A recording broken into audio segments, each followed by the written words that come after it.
नमस्कार, मी रवी कुमार. जवाब तो आपको देना होगा बोल सरकार या सदरात 85च्या खास एपिसोड मध्ये आपलं स्वागत. कसे आहात आपण? मजेत ना? मजेत राहा, हिट राहा, फिट राहा आणि हो, आरोग्याची काळजी घ्या. चला तर मग विषयाकडे वळूया. आजचा विषय आहे अशोक खरात हा जवळपास गेल्या 20 ते 21 दिवस पोलीस कोठडीमध्ये आहे. एसआयटी कडून तासनतास त्याची चौकशी केली जाते. सुरुवातीचे अनेक दिवस म्हणजे सुरुवातीच्या पहिल्या गुन्ह्यामध्ये त्याला 3 वेळा पोलीस कोठडी मिळाली. तीनही वेळेस पोलीस कोठडी मिळण्यासाठीचं एक मुख्य कारण होतं पोलिसांकडून दिलं गेलेलं, ते म्हणजे हा अशोक खरात तपासामध्ये चौकशीमध्ये सहकार्यच करत नाही, पोलिसांनी विचारलेल्या प्रश्नांची उत्तरं सुद्धा देत नाही किंवा मग उडवा उडवीची उत्तरं देतो, काहीतरी भलतच सांगतो, पोलिसांना कन्फ्युज करायचा प्रयत्न करतो. असा एकंदरीत त्याचा रेकॉर्ड होता. मात्र जेव्हा त्याला दुसऱ्या गुन्ह्यामध्ये पोलिसांनी पुन्हा एकदा अटक केली आणि पुन्हा पोलीस कोठडी मिळाली, त्यानंतर मात्र तो काही गोष्टी बोलू लागलाय अशी माहिती समोर येते. अर्थात या आधी जेव्हा अशोक खरात बोलला होता तेव्हा तो असं म्हटला होता की मी कुणावरती ही जबरदस्ती केलेली नाही, असं तो म्हटलेला होता. मात्र आता तो जे काही म्हटलाय त्यामधून असं स्पष्ट होतंय की त्याने जे काही केलं हे त्याला स्वतःलाही माहित होतं की आपण काय करतोय, या सगळ्याचे परिणाम काय होऊ शकतात, समोरच्या भक्तांना चक्क वेड्यात कसं काढायचं, या सगळ्याचं फुल प्रूफ प्लॅनिंग करून त्यानं हे सगळं केलं. याचीच कुठेतरी कबुली त्याने दिलेली आहे. कारण तो चौकशीमध्ये असं म्हटलं, म्हणजे वारंवार त्याला हे विचारलं जात होतं की तू असं काय करत होतास जेणेकरून महिला असतील किंवा भक्त असतील हे प्रभावित व्हायचे, किंवा अनेकांकडून सांगितलं जातं की तू काहीतरी 20-25 फुटांचा नाग दाखवायचास किंवा आणखीन काही काही चमत्कार वगैरे करून दाखवायचा. तर हे सगळं नेमकं काय, हे वारंवार त्याला विचारलं जात होतं आणि त्या सगळ्याच प्रश्नांची उत्तरं त्यानं दिली आहेत.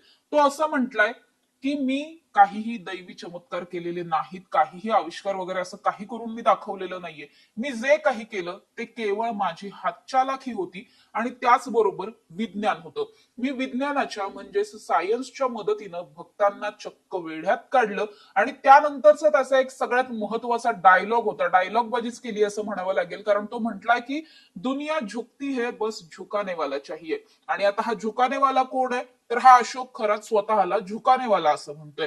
म्हणजेच काय, तर अशोक खरातला हे चांगलंच माहित होतं की जे भक्त आहेत त्यांना आपल्याला वेड्यात कसं काढायचं, त्यांना आपल्याकडे जर प्रभावित करून घ्यायचं असेल तर त्यासाठी आपण काय काय करू शकतो, काय काय युक्त्या लावू शकतो, हे सगळं त्याला आधीपासून माहित होतं. या सगळ्यासाठी त्यानं मोठ्या प्रमाणात प्रशिक्षण सुद्धा घेतलेलं असेल किंवा मग सगळं काही घरात बसून प्रॅक्टिस करून करून सगळं काही शिकलेलं असेल.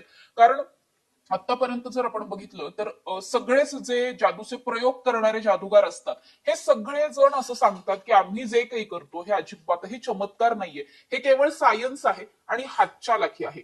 पण एखाद्या जादूगाराला हातचालाखी शिकण्यासाठी म्हणून खूप वर्ष प्रयत्न करावे लागतात. तो जे काही करतोय ही जादू वाटावी, हा चमत्कार वाटावा, इतकं फ्लुएंटली त्याला सगळं करता यावं, इतकं सहज त्यानं सगळं करावं, प्रत्येक गोष्ट हाताळावी, यासाठी अनेक वर्षांची प्रॅक्टिस त्याच्या मागे असते.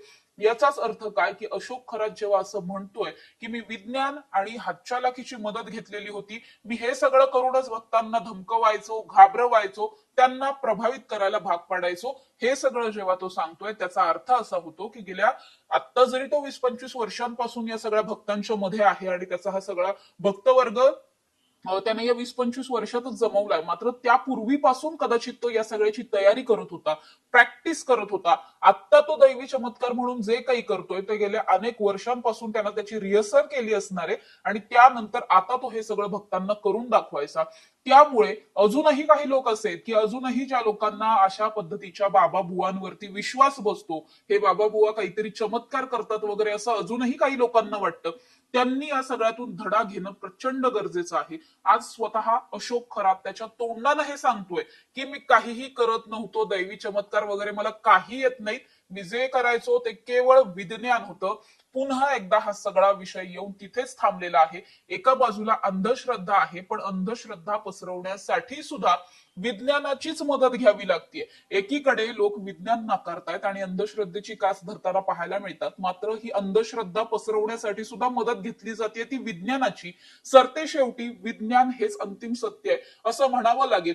या प्रकरणामध्ये जर आणखी सांगायचं झालं तर अशोक खरात गेल्या 2-3 दिवसांमध्ये बऱ्याच काही गोष्टी बोलतोय एसआयटी समोर, अशी माहिती समोर येते आणि त्यामधूनच त्यानं ह्या सगळ्या गुन्ह्यांची कबुली दिली आहे. तो महिलांना कशा पद्धतीने हे सगळे हातचालाकी करून त्यांना धमकवायचा किंवा घाबरवायचा, त्यांना हे दाखवून द्यायचा, पटवून द्यायचा की आपल्याकडे काहीतरी दैवी चमत्कार वगैरे आहेत, आपण देवाचा अवतार आहोत, अशा पद्धतीनं तो भक्तांना, विशेषतः महिलांना संमोहित करण्याचा किंवा त्यांच्यावरती इम्प्रेशन पाडायचा प्रयत्न करायचा आणि त्यानंतर उरलं सुरलेलं त्याचं जे काही काम असेल त्या भक्तांकडून काढून घ्यायचं ते तो करायचा. शक्यतो महिला भक्त असतील तर त्यांच्यावरती लैंगिक अत्याचार करायचा, पुरुष भक्त असतील तर त्यांच्याकडून पैसे उकळणे असेल किंवा हवाला रॅकेटच्या माध्यमातून जर खूप मोठी पार्टी असेल समोर तर मग हवाला रॅकेटच्या माध्यमातून त्यांच्या पैशांची वळतावळत करणं वगैरे हे सगळं तो करत होता.